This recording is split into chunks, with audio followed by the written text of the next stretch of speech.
Well, election day is finally here, and we've got millions of people heading out to polling booths as we speak to finally determine who will actually win the government, the Napthine coalition or the Daniel Andrews-led Labor Party.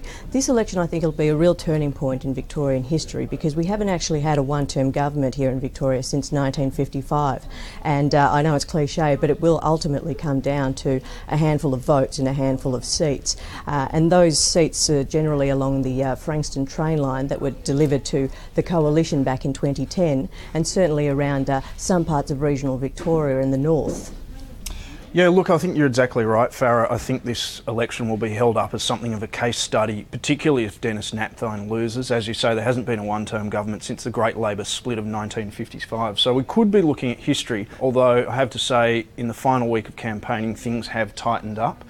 The Fairfax Ipsos poll puts it at 52 to Labor, 48 to the coalition.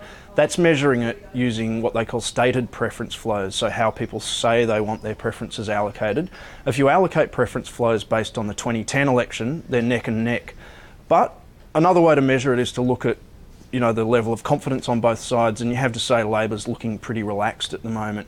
And the feeling is, in sort of terms of insiders, that Labor will win by, I think, between 1 and 8 seats. It's extraordinary that it's sort of come to this, though, in 4 years. It seemed like only yesterday we had the shock departure of the Brumby government, and Ted Baillieu came in on what was ultimately an unexpected sort of victory. I guess there have been some critical sort of issues that have come into play over the last 4 years, though. I mean, we had the inertia of the coalition government in the first 2 years. In the following 2 years, we had the circus surrounding Jeff Shaw. So there has been a sense of, I guess, dysfunction around Spring Street. And of course, in recent days, as we've seen, we've got the federal government playing a part. Yeah, look, it's actually really interesting. I think there's going to be a real scramble if Denis Napthine loses about how history's written. And I notice already federal Liberals are saying, don't blame us for this result, even before we have a result. So I think that's very interesting. I think they're sort of bracing for a loss. If history does record Denis Napthine as the loser, how do you think he'll be remembered, Farrah? Oh, look, I think he'll be remembered as certainly somebody who tried his best to kind of turn around the inertia of the government's first few years.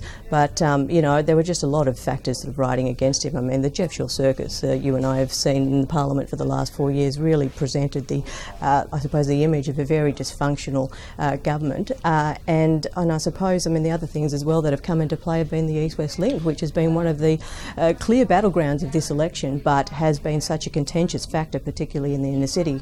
Yeah, really it's been an incredibly turbulent 4 years. We've had, no one thought it, Ted Baillieu came in promising to sort of lead a stable and mature government to fix the problems and build the future, and he, thought he'd take some of the cabaret from state politics, but really we've had nothing but a circus almost in state parliament for, at least 3 years. First there was the decision by the Liberal Party to effectively knife Ted Baillieu, although he resigned technically, and then they replaced leaders midstream, and then, we had, of course, Jeff Shaw becoming an independent. He was the troublesome member for Frankston. And so, it's been one thing after another, really interesting. I guess we're now basically looking forward to the tallying of the votes.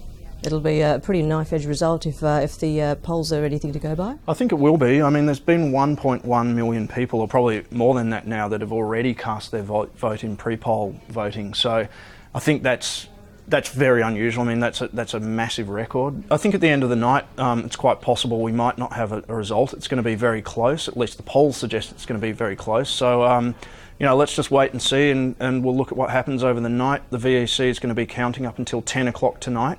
And I guess if it's particularly close, they may continue counting, but we'll just have to wait and see the result.